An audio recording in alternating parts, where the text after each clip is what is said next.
You're listening to the podcast for all of the news, notes, and breakdowns for your Ohio State Buckeyes. This is Sons of the Shoe with Nick Wilson and Spencer Ger. The big day, the big week, it has arrived. It is Ohio State, Michigan week. Yes, I know you're not supposed to say the name of that school up north. I get it, but I said it. They're not Voldemort, for God's sakes. Spencer, it's here. We have waited. We have asked ourselves. We have benchmarked Ohio State against inferior teams, all in the name of, can they beat Michigan? And that's where we are today. That's where we begin the show. Yeah, you're right. And this is this is it. Like every conversation I think we've had about this team, whether it was about their matchup with Minnesota last weekend or Michigan State or Rutgers, it was always about measuring Ohio State against the eventual matchup they would have, obviously, with Michigan. And we're finally here. For some Ohio State fans, like, this is it. Because like that was a conversation leading up to the season. And I think you actually had it on Afternoon Drive at 92 through the Fan, where you threw out there, is it more important to beat Michigan or win a national championship? And I was appalled by the number of people who called in and said, like, no, Michigan's more important. And I'm like, are you kidding me? The entire goal of season after season is win a national championship for Ohio State. They have set the bar that high, but we're more worried about beating Michigan. So it's interesting, but I think this year with how Ohio State has played and some of the limitations at the quarterback position and all those different things that we've obviously hashed over and over again, I do think that this is a year where beating Michigan almost is the most important thing. So yeah, it's a big one, and we're all excited for it. And just to get to that real quick, and we are going to have more of a hardcore breakdown in our second segment here coming up. So this is more kind of looking at all the circumstances leading into this game, and what I hate saying this because you could literally do this about anything. What some are calling the biggest game in the history of this rivalry,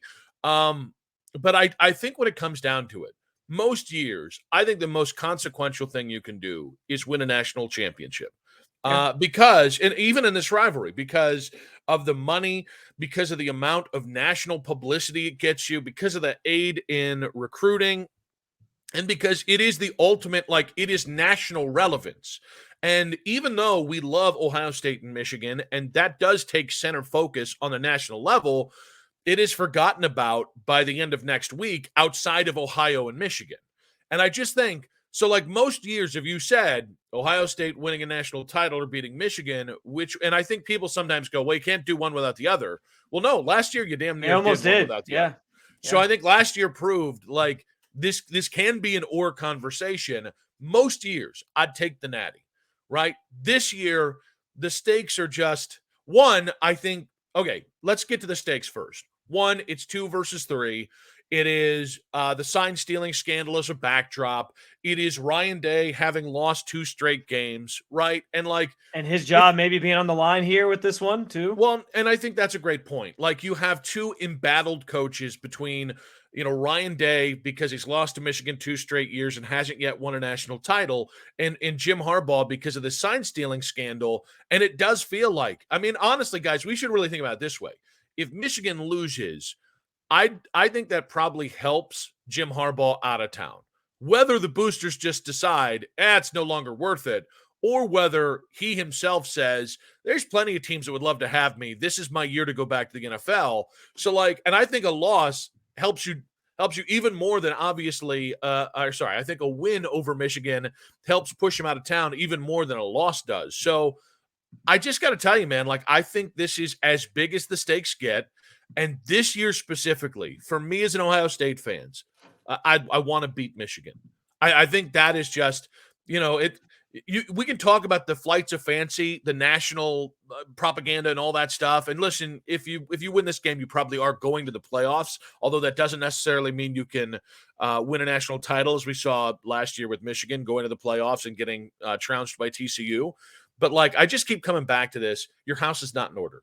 All right, it's been a sloppy couple of years. This is a good team. This isn't a great team. Beat Michigan, and we'll talk about everything from here on out.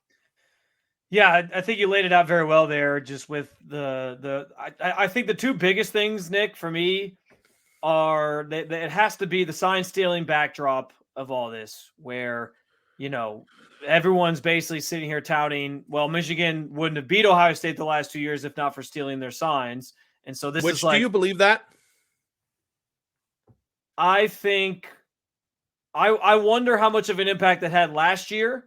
I think the year before that, they were just flat out better. Like, I think 2 years ago, they just flat out dominated that game. I think last year, the difference was marginal, even though the score maybe didn't indicate that, because I think like second half, they came out and they did some things. And that's where when you see a couple plays here or there that kind of changed the course of the game, you do wonder about that. But I do think the last 2 years, they had a good enough team to beat Ohio State. Yeah, I don't think it all came down to that. But as we've kind of had the conversation, like, how much does that impact a game?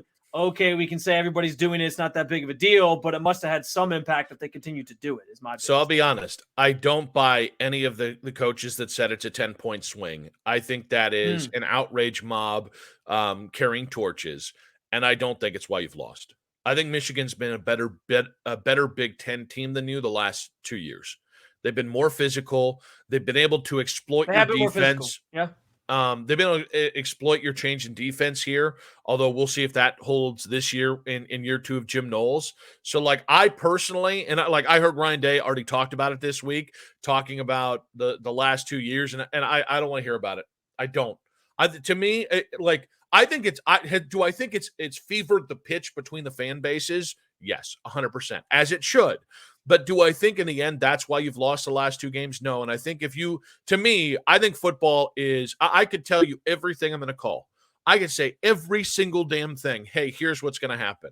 And if my team is more physical and is more determined, I'm going to win the play. And I do think, I almost think the most ridiculous part of the sign stealing scandal is you didn't need this to win.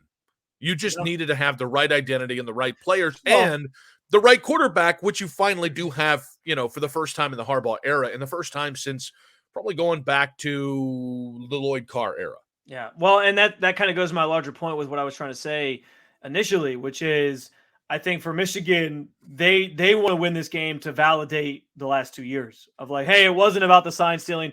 We've just been the better team, and we're going to prove it by going out and beating them again. Like, I think that's the angle Michigan fans are taking. I think the opposite side of that is like Ohio State's like, well, now that the playing field is leveled, if you will, what does that mean for Ohio State? Like, can they actually win it this time? And are they now better equipped to do that? Have they kind of been hit in the mouth a couple times where they're going to bounce back and do that and respond in this way? So I think like the sign stealing thing has put a just different perspective on all this, especially because Jim Harbaugh's not going to be there. And that's where the second big thing for me comes into play, because I do think like it's not insignificant if Ryan Day loses to a Sharon Moore coach Michigan team versus a Jim Harbaugh coach Michigan team. Like, I do think that matters contextually to the conversation about whether or not he should be fired at the end of the season or whatever. I tend to lean, who else are you going to get? I know you're going to throw out the Luke Fickles of the world and some of these other names and whatever. There's going to be somebody who obviously beats the drum for Urban Meyer, like, oh, bring Urban Meyer back, all these different things. But at the same time, the guy is a recruiting just goldmine right now. Everybody is coming to Ohio State. They're still building championship caliber teams. And he's hit this bump in the road where Jim Harbaugh's kind of gotten the better of him in the last couple of years, but is that enough to just simply move on from him? For some people, it is. But without him even there on a Saturday, and I understand like people have thrown out, it's going to be his game plan and all these different things. I get that, but we all know, Nick, there's a difference where that difference comes into play is if you're in a tight situation in a game, like if Ohio State keeps this thing close.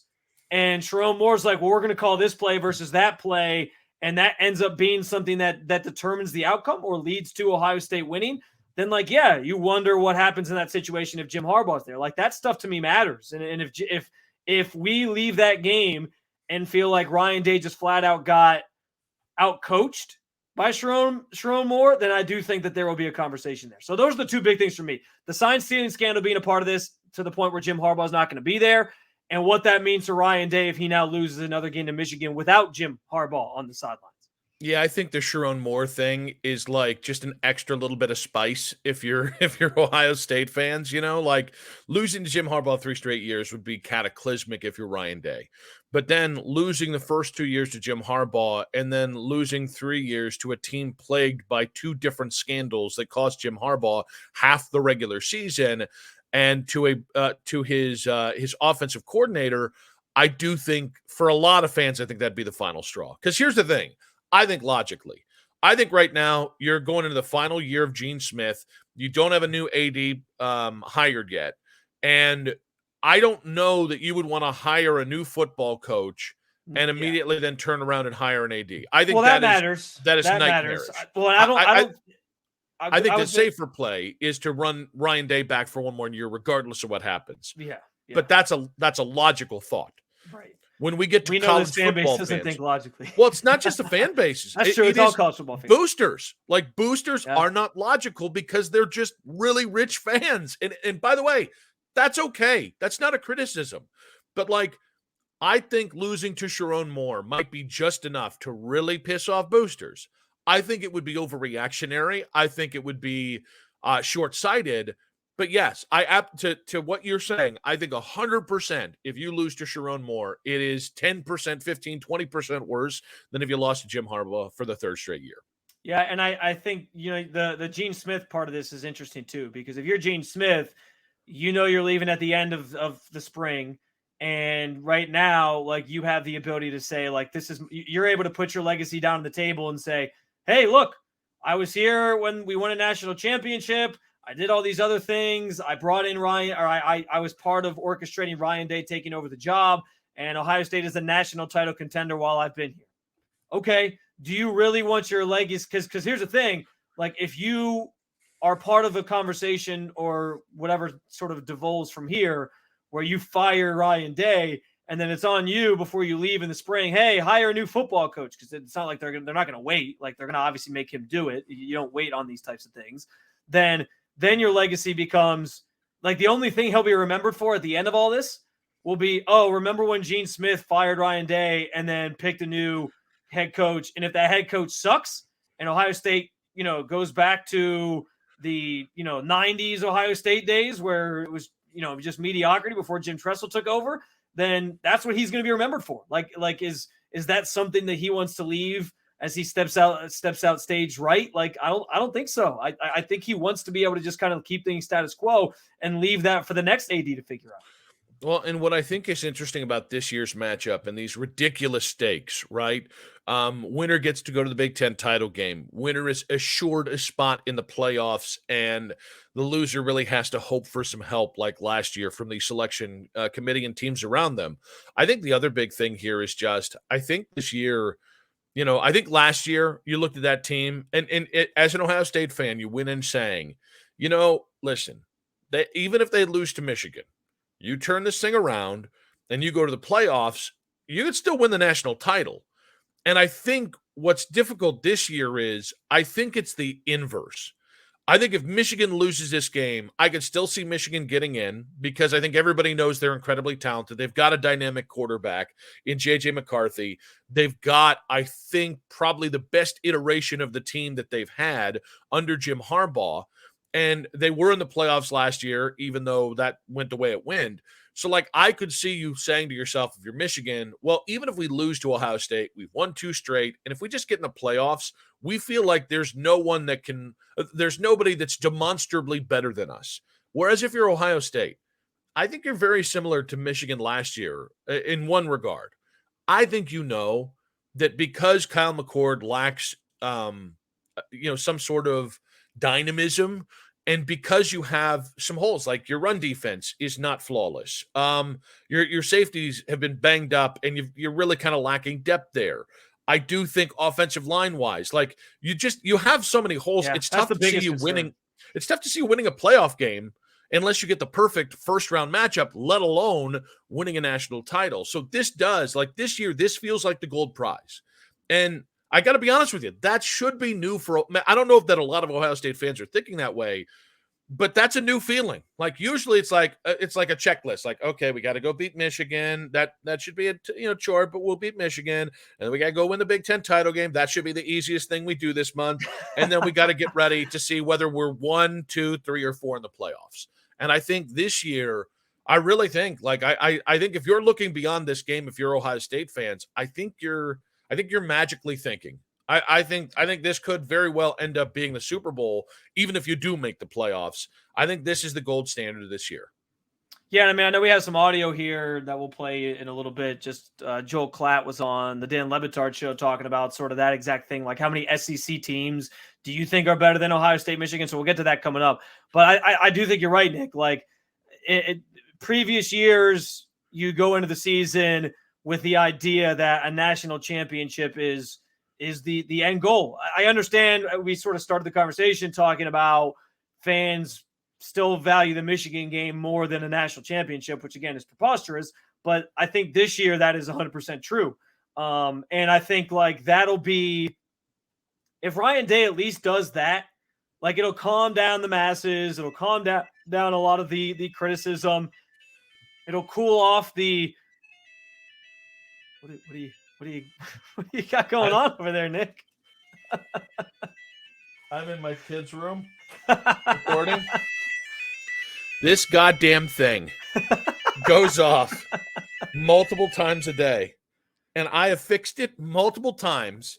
And this friggin' alarm clock goes off about 4 times a day. I thought we were going to lose you to the ice cream truck or something outside. That's what I'm like. Oh, hey, Spencer, you got to hold down the show for a few minutes. I got to go get me a nutty cone real quick. Let's be real honest. You're never safe if the ice cream truck is around, if it's in my neighborhood.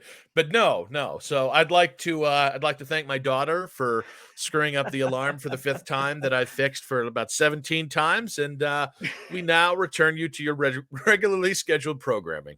I think we found our clip for social media, though, for sure. I think so. Yeah. And that alarm was my Michigan panic meter going off as we were talking about this game. There it is. Cut it right there. Full circle. So I love it. Can we actually play the Joel Klatt audio real quick? Because I think it's really interesting backdrop to have the conversation about both. Sorry.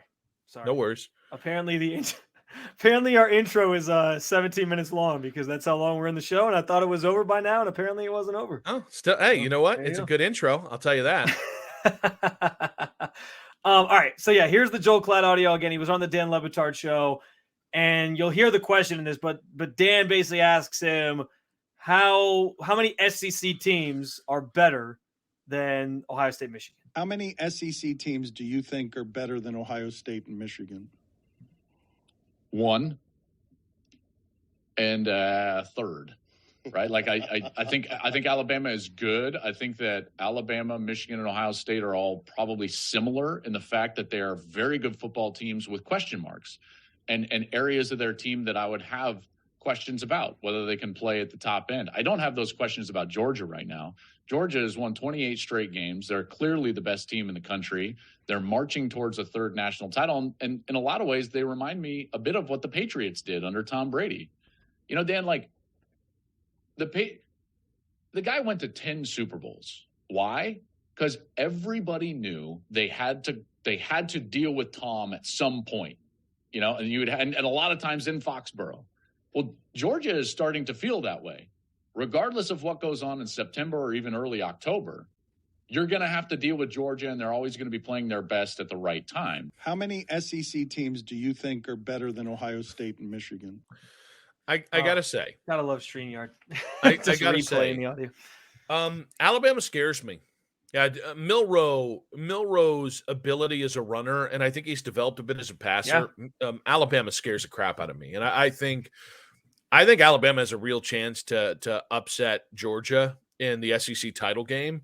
Now, all that being said, I think he's 100% right. I think it is. I think the one SEC team that are clearly better than Michigan and Ohio State is Georgia, and I got to be honest with you. I think that makes it really hard to find the right 4 teams because, like, I feel like you could end up putting in another TCU or another Michigan from last year where you're going to put in a team that looks good on paper, but in reality, just doesn't have what it takes to contend. And I worry that might be Ohio State.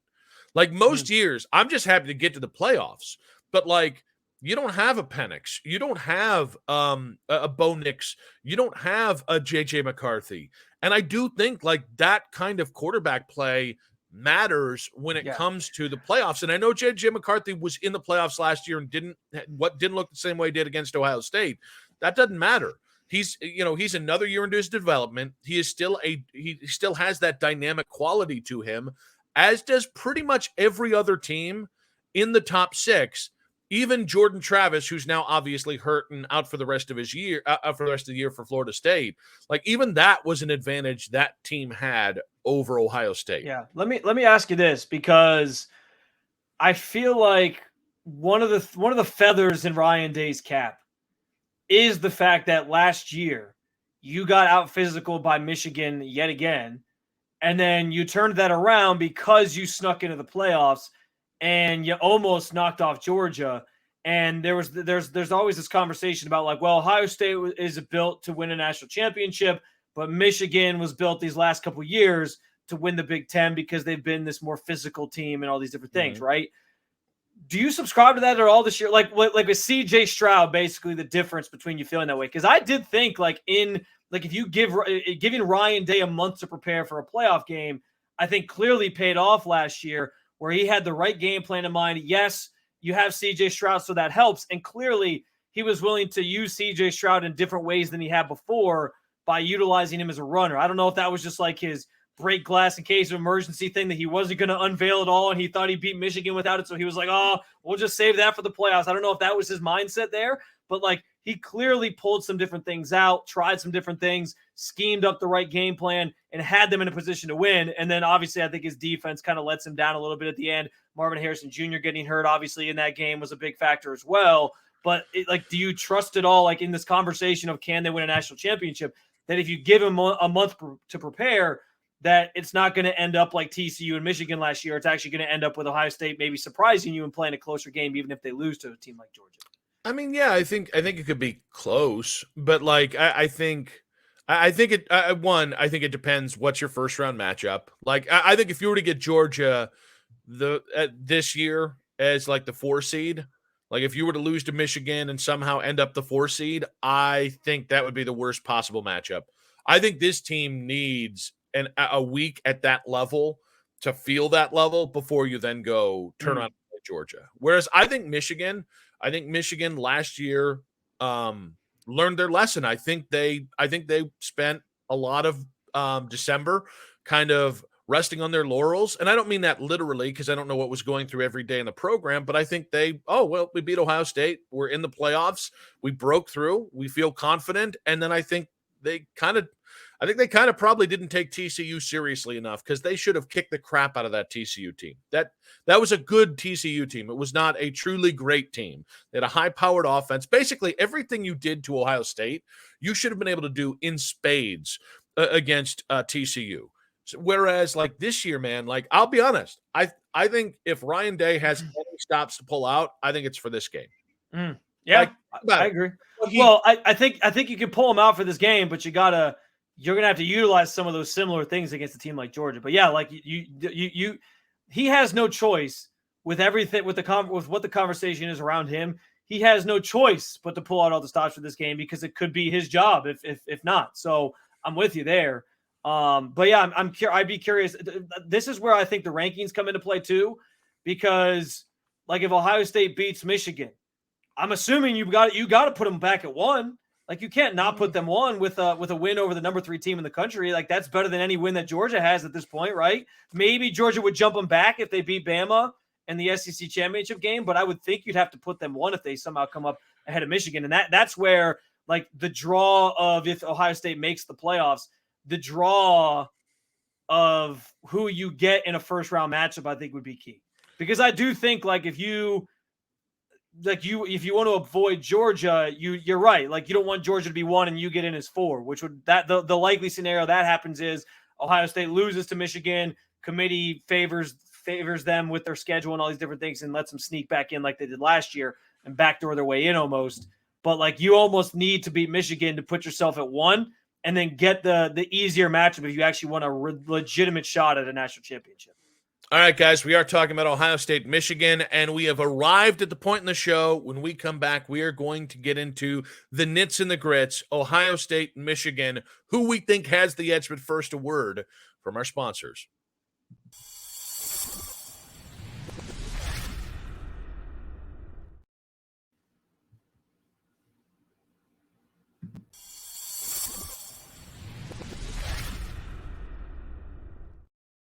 Spencer, it is that time. It is that most important of moments. That's right. It's time to get into the nits and grits of this game, Ohio State and Michigan in Ann Arbor on Sunday. And I'll be honest with you, my Michigan panic meter is set aside here. Okay, in this game, this is as concerned as I've gone into an Ohio State-Michigan matchup in recent years from the Ohio State side. Right? Like, I will give Michigan a hell of a lot of credit. They have, I think what they've done with their roster the last couple of years, I've gone in saying, okay, this isn't a pushover. This isn't an easy win. You got to respect Michigan again. And I think that's awesome. But this is the first time I've looked at this roster, and I think there are 3 legitimate deficits that you have compared to them that I think could really hurt you in this game and make this game really tough. Not just to win, but honestly that you could slide behind and have to play catch up for most of this game. Well, I think that's the biggest thing they have to avoid. I mean, we've talked a lot about the falling behind, not falling behind, but just the slow starts rather in first halves and first quarters of games for Ohio State. You can't do that in this game. Like, you got to come out, whether you start with the ball, Michigan starts with the ball, get a stop, and you got to score. Like, you got to put them behind the 8 ball, because I don't think Ohio State's offense is built for coming back. Like, yes, they put up a lot of points in second halves, and so maybe it's deceiving, because you'd think like, oh, well, they can score a lot in the second half, so clearly they can come back from a deficit, but not against this team. Like, you can't put yourself behind like that. I don't think they're built for that. So I think scoring early and sort of being able to keep pace with Michigan, whatever they do, keeping it within 1 score coming out of the first half is going to be a big key for them. And I think you're right about the deficits, because these are 2, at least statistically, good run defenses. Ohio State, I think, is like 18th. Michigan is top 10. They're 8th, I believe. But this run game is obviously different than ones that we've seen previously. And I think the last couple of weeks you saw that, where they really leaned on the run game. I think they had 40-plus attempts in each of the last 2 games, which are their 2 biggest games. I do wonder about that a little bit, Nick, because am I a little bit worried about Michigan's run game? Yes, of course. But I also wonder, like, what does that say about J.J. McCarthy? Is that just like they were just flexing, like, oh, we don't need him, and we were saving some stuff for the Ohio State game for him? Because I think he's a good quarterback. Do I think he's the Heisman candidate that people were making him out to be? No. Like, a lot of that was inflated by playing Colorado States and Youngstown States or whoever the hell else they played. So I don't know that I buy that he's like incredible. I think he's a little reckless at times.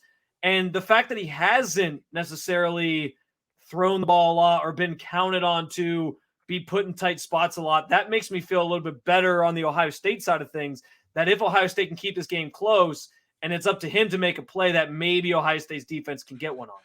So I want to get to JJ in just 1 second here, but I think I said a lot there. I'm sorry. No worries. No worries. I think there's a perfect stat that encapsulates why you can't start slow against Michigan. Michigan has the 8th most points scored in the first half in all of college football this year, at 21 points per game in the first half. Mm-hmm. In the first quarter, they're scoring 12 points per game. So more than half of their first half production is coming in the first quarter. That is 9th in college football, whereas Ohio State is averaging 6 points per game. That's half of what Michigan's averaging in the first quarter alone.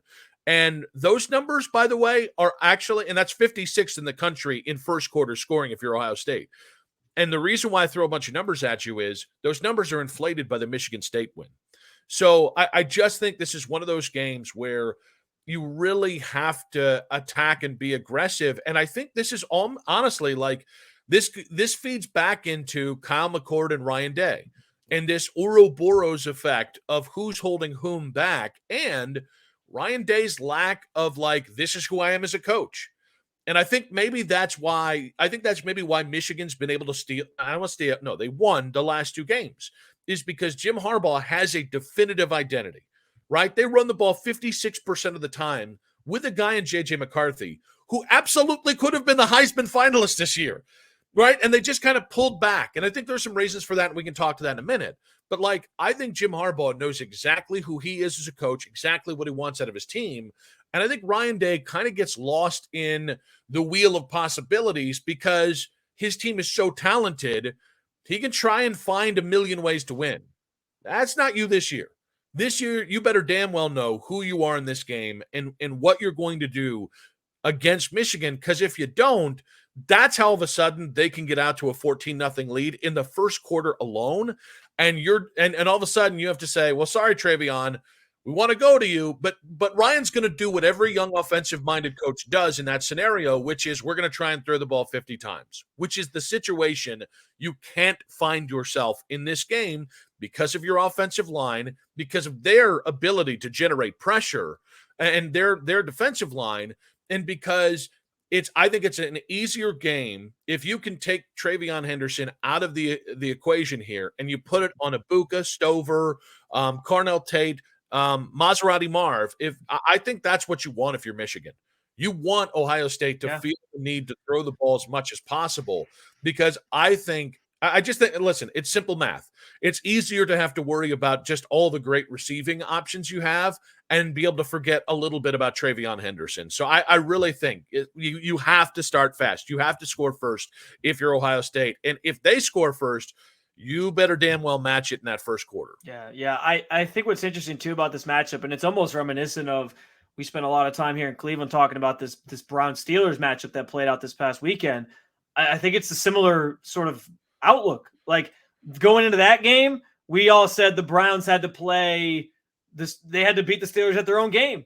And I think the same thing applies here. Like, I think the key in this game for both teams, the idea, the path to winning for both these teams is truly get your run game going and rely on your defense to get stops when you need it. And I think that's kind of how this season has played out for both these teams anyway. I mean, we saw that last week with Michigan. Their defense got the turnovers and the stops that it needed. Their run game was the star. I think when Ohio State has Travion Henderson doing what he's been doing the last couple weeks, he looked really, really good last week against Minnesota. Like, he's fully healthy. Like, he can be an absolute threat. He's a Heisman candidate, I think, in his own right if he plays and stays healthy and he's out there on the field. So I think the philosophy to winning is very, very similar for these two teams, and it's forced the quarterback to make the plays. Like, I think J.J. McCarthy is better than Kyle McCord, but I do think Ohio State's going to probably try to do the same thing. Like, okay, let's slow down their run game and make J.J. McCarthy, who hasn't really been tested much this season, be the guy to beat us. And I think Michigan's probably thinking the same thing. Let's try to see if Kyle McCord can beat us. But we'll get to McCarthy again more. I do want to also add that I do think the biggest concern I have for Ohio State is their offensive line. It's been an issue all year. We know in this matchup, the being out physical on the line of scrimmage has been an issue for this team, and I worry about that. I also think, too, one key place that I think could determine, well, two actually key places. Time of possession. Michigan has dominated time of possession this year. Mm-hmm. I think if you're Ohio State, you need a drive like Maryland had. I think it was in the second quarter last week. It was like a 75-yard, like 17-play drive or something like that. You need drives like that take like chunks of time off the clock to keep the ball out of Michigan's hands. I think that's a key. I also think third down is going to be a key in this game. You could probably say that about a lot of football games. But last week, Maryland held Michigan without a third down conversion in the second half. They converted a couple fourth downs after that to keep drives kind of alive. But I think Ohio State's going to have to get off the field on third down.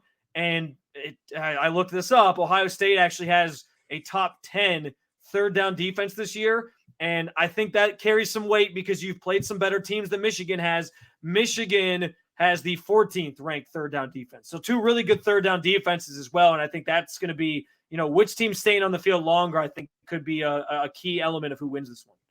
I think the O-line concerns are fair. I do think in the run game, since Travion came back, I think you've seen them play better. I don't know if that's because Travion Henderson is that dude or if they've just kind of progressed there. I think pass pro is still the biggest concern here. And If you had a different quarterback, it wouldn't be as. This is again that catch-22 of you've got a quarterback that's an okay, fine enough quarterback with a lot of potential, but he's not mobile. And then you've got an offensive line that probably is better in run protection, run blocking than they are pass pro. And and then you've got a quarterback that's a little skittish. And I got to tell you, I think there's a catch-22 on Michigan's side of things too, because I think that identity is how they've been able to beat a lot of teams in the Big Ten. But don't forget, like last year with Michigan, Ohio State dared J.J. McCarthy to throw down the field, and then he did, and Michigan won. But I do think last year the difference was that defense was susceptible to big plays. And that was evident in that game fully, that they just kept getting beat and it was like throwing it up. And it was like, there was a lot of plays where it was like 50-50 ball and Ohio State just lost because Michigan had some dudes in their secondary just blew the coverage. Like this year, this defense is playing a lot better. And I think I think there is a lot of pressure on Jim Knowles as much as there's a lot of pressure on Ryan Day to show up defensively in this game in particular, because last year they didn't, and that was a big reason they lost. I would encourage everybody who is overly confident about Ohio State's defense through the air to watch the Notre Dame game. I know they didn't score a lot of points in Notre Dame in South Bend, but Notre Dame had some significant success, especially early in that game, throwing over the top. And I just think I think Ohio State's defense, if you can get them through the air, you're going to be able to get them through the ground. I don't think the reverse works. Like if you pound them on the ground, I don't think it automatically opens up more things down the field. And I think McCarthy is still that guy. And I think it comes down to health, really, with JJ. And if you feel he's healthy enough, I think you have to take a couple shots down the field if you're Michigan. Because if we just say, all right, we're gonna line up and we're gonna run the hell out of the ball, which they should do. They're great running team. They run 56% of the time, versus you lining up and running the ball. Your margin for error is nil. Okay, you really don't. I mean, you just, because both teams are playing the same style of ball, both teams trying to steal as much time as they possibly can, and that's going to keep the game close. The one opportunity on either side of this is to push the ball down the field. And I'll say this. Since that Notre Dame game, the safeties have not gotten any healthier. You've not gotten any more depth there. And it really, a lot of the I think Ohio State's got a lot of future stars in their secondary, but right now it's Denzel Burke. Everybody else to me is good, not great. So that's a lot of pressure to put on one player, even with Michigan's Roman Wilson being out in this game. I think what Michigan tries to do through the year is really fascinating. I think I saw Raymond Wilson's going to play. I think I saw them reported that he said he'll be good to go. Now, how effective he'll be, I think, is another question. But, yeah, I mean, that's obviously a key element for their offense. But, yeah, that's fair. I also do subscribe, certainly, to the idea that teams get better generally as the season goes on. What Ohio State was back in, what was that, week 4 they played Notre Dame, is not necessarily the same as they are now. They've been a little bit more tested at this point. So, but, yeah, I mean, we all know Michigan's the true test.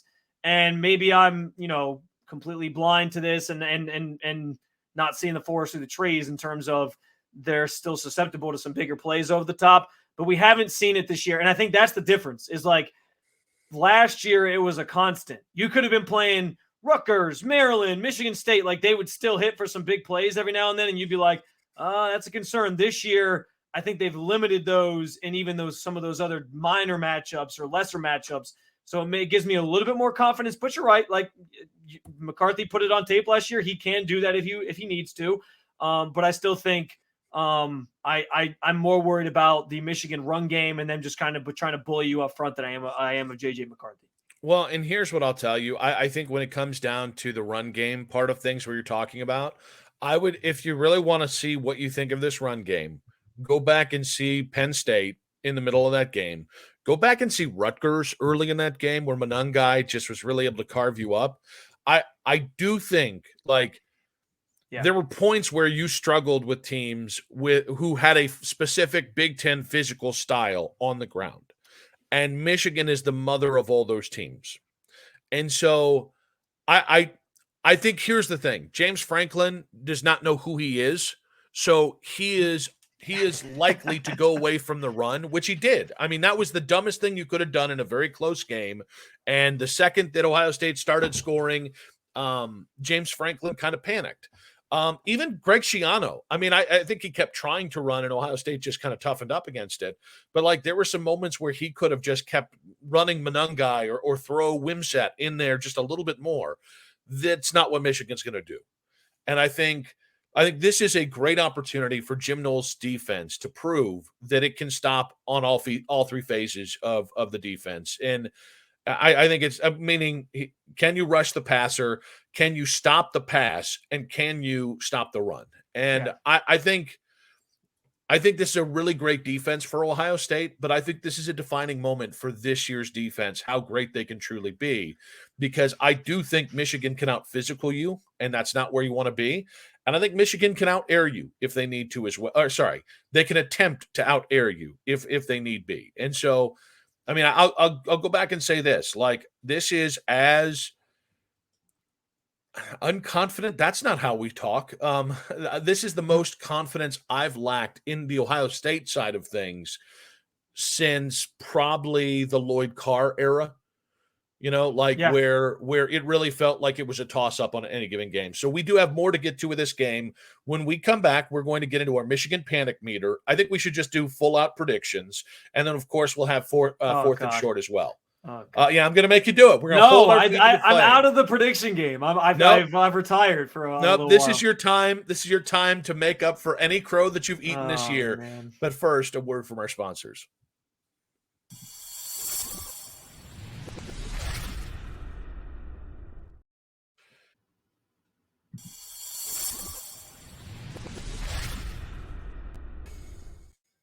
Final segment of today's Sons of the Shoe podcast. Don't forget, rate, subscribe, follow everywhere you get your podcast. We are a new podcast. We beg for your patronage, especially if you're Uncle T. Yeah, we definitely beg for his patronage on the last. I gotta say, hey, that episode did numbers though. Maybe Mr. T was watching because decent amount of viewers on that one. I liked it. Any Uncle T's out there, even the creepers, if you just want to Venmo us some money, we will take it. We'll get that set up. Well, but the dream catchers behind you might lure them in. So that's yeah, I know. I look like I'm a member of NAMBLA with this behind me. I assure you, it is my daughter's room, and it's my wife's. Nick getting ready for another Waco over here. No David Koresh situation. No, nothing to worry about here. I just needed a temporary space because my wife actually had to work today. My wife. Now we get to the Michigan panic meter, and for all of those who are new to the bit, new to the show, we start at gray is the least level of panic, then light gray, white is neutral, then light scarlet. And then, of course, scarlet, which is the highest level of panic. I have been in the white area this whole time, or for the last couple of weeks, and that's where I'm staying. Like, the reality is, I think Ohio State has real deficits. I don't think Michigan's perfect either. And we didn't necessarily harp on that a whole lot because this is obviously the Ohio State side of things. I think there are a lot of Ohio State homers out there. And I'm talking about in the media. I'm not talking about fans. The fans are allowed to be homers. But I think there's a lot of Ohio State homers going too far into what this Ohio State team has proven. I am intrigued. I expect a very close game, but to suggest that I'm not as confident as I was last year, and I'm sure is not as confident as I was 2 years ago. And I think that has to be addressed here, but I will stay in the white. I'm actually going to join you in the white. I know I was in light gray. I have moved it back sort of to the middle here. I don't know. It's interesting to me, Nick, because I do think like this feels very similar to 2 years ago with the opposite sort of storylines where it's like Michigan has no chance against Ohio State. They're just the better team. They're going to blow them out of the water. And then they sort of shock the world. Right. And that kind of, I don't want to sound cliche and coach speaky, but I do like there is some sense of because Ohio State's kind of been tested and they've been through some things and they know they're not that, just running gun, blow you out team this year, that maybe they actually have a shot in this game. And I also always do feel like generally in this matchup, I know the last 2 years, Michigan kind of got away from them. Mm-hmm. There was even times that when Ohio State was the better team and Michigan kept it close. I think this almost is one of those throw the records out type matchups a lot of the time. So I think they can keep it close. And as we know, in this sport. Like, so if it's a one possession game, man, anything can happen. So I have a little bit of optimism, and more than I did probably at the start of the season, where I thought this team could lose 2 or 3 games. And I'm going into it with that sort of that sort of mindset. Like, it would be awesome if they pull this off. It kind of feels like one of those weird years where, like, maybe they're going to shock everybody and people are counting them out, so they go out and they do it, and that'd be awesome. So we'll see if it happens. But I'm joining you in the white. All right. So with this, we're going to hold our predictions for the very last second in the show. That brings us to 4th and short. So on first down, I think with Iowa pretty much locking up, not pretty much, they're locked in to go to the Big Ten title game. I'll ask you, can Iowa challenge either Michigan or Ohio State in the Big Ten title game?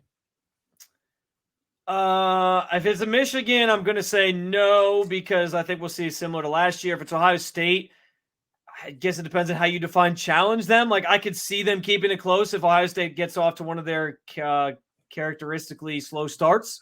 But I think Ohio State would eventually pull away just because they have the talent to do it. And Iowa's always good for like 13 points. And I think Ohio State scores more than 13 points. I think Iowa can make it uncomfortable for either team. I think that defense is for real. I think ultimately they lose, but I don't see this being what was the Wisconsin year with Cardell, where it's like 40-0. Yeah. I don't see it being that. Second down. Could this be, or will this be, Ohio State offensive coordinator Brian Hartline's last regular season game as the OC in Columbus? I'm going to say no. I think he's back at least one more year. It depends on the jobs that are out there. Like, do I think that a team like Texas A&M is really ready to take the leap to a guy who's never even like called plays? I don't think so. I also think Ohio State's just going to back up the Brinks truck. Like, hey, you'll hear shortly after the season ends, like, oh, we're going to give this guy another pay raise just to be our offensive coordinator. And maybe Ryan Day eventually starts giving him more responsibilities as kind of time goes on. So I think he's back one more year. But I do think, like, the people who just blindly assume that he's never leaving Ohio State and in some, moderate role that's not a head coach are just, they have their heads up their asses. Like, he interviewed for the Cincinnati job. Do you think that was just for shits and giggles? Like, dude, at some point, someone's going to come calling and have the money to do it. And Ohio State's going to have to either shift him to head coach or, let him go. Yeah, I think what's tough is trying to find the right job for him. Right now, there's not a lot of jobs out there. So, I don't see a Cincinnati job. I mean, obviously, Scott Satterfield, it's an unmitigated disaster, but I don't see them firing him after 1 year. And I like trying to find like the right Big Ten job. Because like it used to be, well, okay, you're a good positional coach, you're a good coordinator in the Big Ten, go to the MAC or go to this Group of 5 conference. Now, I mean, I just feel like we're seeing more and more coordinators go directly to Power 5 jobs. True. And like, I don't know, would Pitt interest, if Pat Narduzzi gets whacked in Pitt, would that kind of job interest Brian Hartline? Because I'll be honest with you, I think that's a really tough first job as a head coach. I also think if you're Hartline, like, you weigh it, right? Like, I feel like if you're Hartline, you have all the leverage. Because you can either say, I'm going to stay at Ohio State where I'm recruiting all the best receivers in the country, have a chance to win a national championship, and that's only going to increase my profile every year. Or go to a team like Pitt and struggle in your first year and all these different things. So I don't know. I don't know if he's going to make a leap like that. I think it has to be the right job for sure. I don't know if it's out there. Like, Indiana's not going to do it for him. No. Let's see. Houston, I mean, I know that's where Tom Herman went, but again, I don't think if those jobs open up, I don't think there's a really great job for him. Here's a quick question. If Ryan Day gets canned, if they lose to Michigan and he gets canned, is he on the table for Ohio State to give him the job? I mean, I think he'd be on the table. I don't think he should be the first guy up. I think you approach Vrabel. I think you approach Fickle. I think you go to all the guys who've been waiting for their chance. I don't think you go to Urban for obvious reasons. He's too busy goosing young co-eds. Old Irby 2-ditch. Now, that being said, let's move to third down. And this is a moment of bliss, as it were, from Dave Holmes of WBNS in Columbus. He has rewritten the Pure Michigan campaign for the good folks in Ann Arbor. No Tim Allen on this one. No Tim Allen, although I'm sure he would have done it for the right amount of money. There's a place where the sunrise meets the horizon, where the water meets the shore, and the truth meets the trash can, where even the deepest of Great Lakes don't run as deep as the network of spies, where all your worries can just disappear, like a linebacker coach in the middle of a season. It's a state of beauty, a state of tranquility, but above all, a state of denial. We'll take your tourism dollars, we'll take your signs, but we won't take accountability. Because joining our voices together to sing Hail to the Victims, it's got to be America's team, is pure Michigan. Your trip begins at michiganfan.blueanon.messageboardconspiracy.org. I won. It's that so was good. My two favorite things were the linebacker coach disappearance line by Dave Holmes, and the second one was the state of denial. Those the are state the of two denial is lines. good, and they have the little Sharon Moore pop up, and then I love like just the quick little pause where he has just enough time for Jim Harbaugh to sound like the oldest man ever, popping in like it's got to be America's team. Yeah, I will say though that broadcasting campaign uses the music that I think is from Cider House Rules, which is a movie from like 2000 with Tobey Maguire and Charlize Theron, which was a movie that no 15-year-old boy should ever like. I got to be honest with you, it's a little Pavlov's dog. Every time that I think of that music in that movie, I then think of Charlize Theron naked, which had a profound impact on 15-year-old Nick Wilson. And I'll be honest with you, action happens, okay? I'm not proud of it. I'm a happily married man. I'm not trying to be disgusting here, but I'm just saying that it's so confusing to have the Cider House Rules music be the music for the godforsaken pure Michigan, because every time it just moves just a little bit, just enough.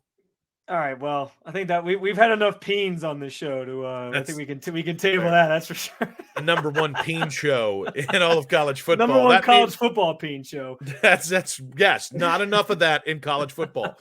Fourth down, where will Ohio State be ranked this week?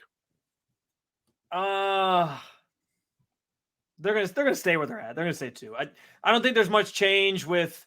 I honestly think the bigger question is what happens with Florida State now that Jordan Travis is out. I think that's the only change you could see. I think it's going to be Georgia State, same spot. They're going to keep Ohio State and Michigan where they're at. Michigan had a little tougher game against Maryland. Ohio State took care of business and theirs pulled away. So it'll be 2 versus 3 going into Ann Arbor this weekend. And then I think 4 is where it gets interesting because you have Washington, who still has the best win at this point in the country. And you have Oregon, who I think when they meet this a second time, I think Oregon is poised to maybe even leapfrog them. And I think Florida State's quarterback situation really, I mean, it's hard because do you pull them out just because of that, or do you give them a chance to prove that they still belong? That's, I guess, the question. I don't know. I think Ohio State is ranked 2, though. But I think next week, to your point earlier in the show, I think next week could be really intriguing if Ohio State beats Michigan. And honestly, I think it's intriguing if Michigan beats Ohio State, especially if either team wins in a blowout. And that brings us to prediction time, Spencer German, for the big game. Ohio State, at the moment, I just looked, is a 3.5-point dog on the road. The over-under is set at 46. Where are you going with this? I really didn't want to do this. I was trying to stay away from any predictions because I've made some bad ones of late. But I'll say that makes me want you to predict it even more. I'm gonna say Michigan 31, Ohio State 27. Oh, did we just predict a loss, young man? Wow. You should know this about me by now. I set myself up to be pleasantly surprised. So that when I come in on Saturday night after the game, if they win the game, I can just be this guns a-blazing, throwing out slander at Michigan, laughing at Sharon Moore, crying again. Like I'll have all the ammunition I need if they somehow pull this win off because I set myself up to be disappointed, and then I'm less disappointed if they lose. You've been the bigger homer. Ever since Sharon Moore cried, you've been the bigger homer on the show, and now you're making me set up to be the bigger homer because I have Ohio State winning 24-20. No, you don't. You did this. You did this just because I picked them to lose. That's exactly what this is. Ohio State 24, Michigan 20, and I am very terrified of this game. But I honestly think Like, if you're Michigan, I think Marvin Harrison Jr., Travion Henderson, Emeka Buka coming back big in the Michigan game, and that Ohio State defense are enough to scare you as well. 24-20. Ohio State wins in the big house, and they are on to the Big Ten title game. Is that no? You went over too. I was going to say, is that the under? Oh no, the over. 42.5? So it's I actually clear the under by 2 points. Yeah, because the over is 46 points, at least as I was looking at it just 2 moments ago. All right, guys. Once again, we're here to beg. Please rate, follow, subscribe to the Sons of the Shoe podcast, wherever you get your podcast. We're going to see if we can pump out a couple extra episodes. Of course, we're going to have the live college football playoff selection show rankings reaction. Good God, that was a lot of words in a row. Tonight on the 92.3 The Fan YouTube channel. If you are watching this a day after, you can still find that under the live tab on the 92.3 The Fan YouTube channel or wherever you get your podcast. So rate, follow, subscribe. Uncle T, I could still use your money, bro, even though I took Ohio State over Michigan. I can't tell you enough. Just buy me a really nice house, and I'll just sing your praises. No sex stuff, because that's not how we work here. All right, I'm not a sex worker, and you wouldn't want me to be. All right, guys, Ohio State over Michigan. It's going to happen. We'll see you later in the week.